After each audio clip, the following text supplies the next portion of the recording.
오늘의 명작 다이제스트 극장은 장 앙리 파브르의 파브르 곤충기 6번째 이야기 위대한 설계사 땅벌의 집입니다.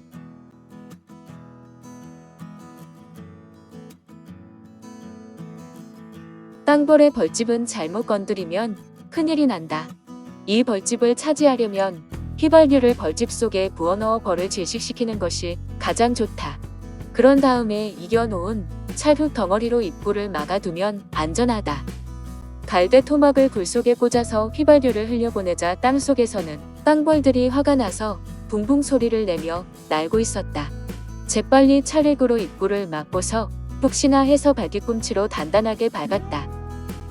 다음날 새벽 조심조심 50cm쯤 땅을 파 내려가니까 땅벌집이 나타났는데 매우 널따란 방 천장에 매달려 있었다. 둥그런 호박만한 크기인데 팩이 하나도 묻어있지 않았다. 벌집과 넓은 방의 벽 사이는 손바닥 너비만큼의 공간이 있었는데 이곳이 벌이 다니는 통로이다. 방 아래쪽은 둥그스름하게 생겼는데 꽤 넓었고 이곳이 쓰레기를 버리는 장소인지 벌집에서 내버린 쓰레기가 쌓여 있었다. 개미들은 불 속에서 파낸 흙을 원볼처럼 산 모양으로 쌓아 올린다. 땅벌들도 그렇게 한다면 벌집 위로 큰 산이 있어야 하는데 어디에도 보이지 않는다. 입구는 흙덩이 하나 없이 말끔히 청소되어 있다.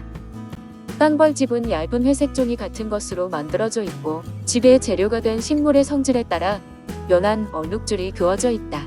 비늘처럼 포개진 종이벽 사이에는 공기가 들어있어 열기가 밖으로 새나가지 않는다.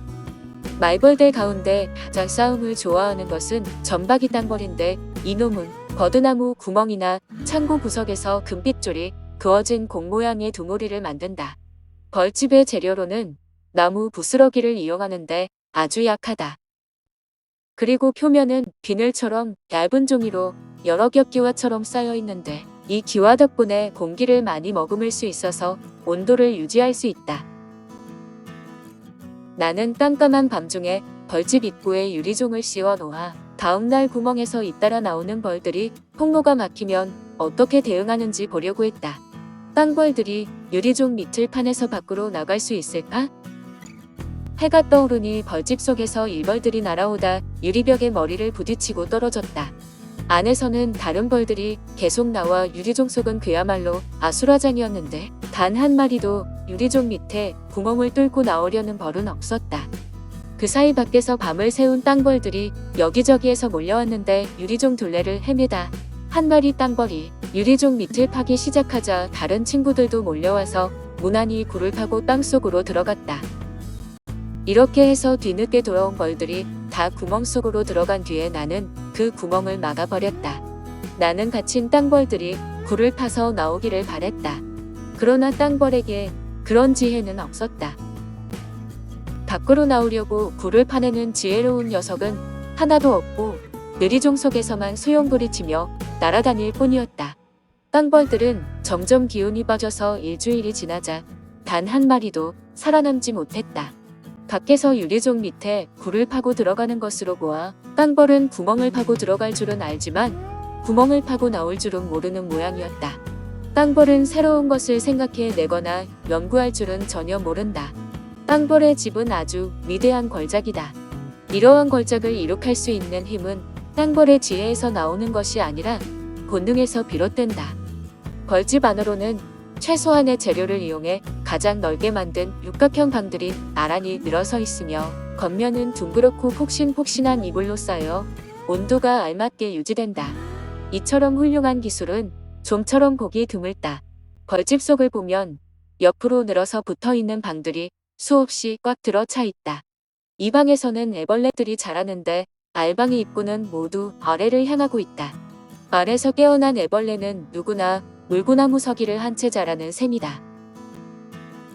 알방에는 군데군데의 틈이 있어 유모가 애벌레에게 먹이를 가져다 주려고 끊임없이 바쁘게 지나다닌다. 이런 길이 있어서 벌들이 자유롭게 벌집 속을 다닐 수 있는 것이다. 두무리 아래쪽에 있는 육각형 방은 위쪽에 있는 방보다 더 크다. 암컷과 수컷은 아래쪽 방에서 자라고 등성으로 일만 하는 일벌들은 위쪽 방에서 자란다. 땅벌집의 식구들 중에 일벌의 수는 대개 3분의 2 정도이다.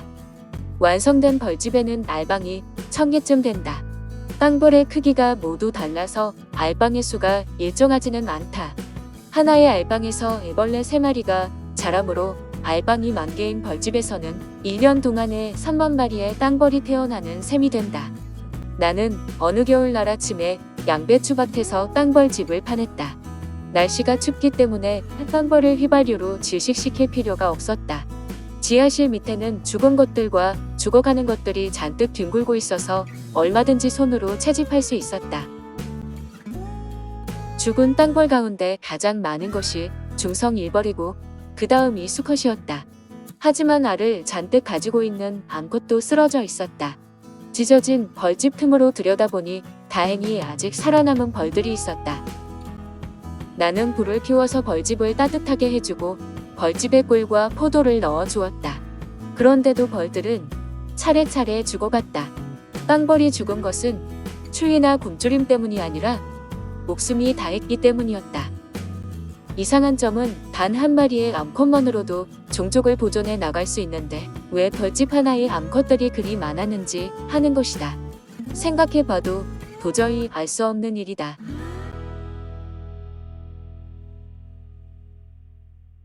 장앙리 파브르의 파브르 곤충기 7번째 이야기, 독거미와 벌의 결투로 이어집니다.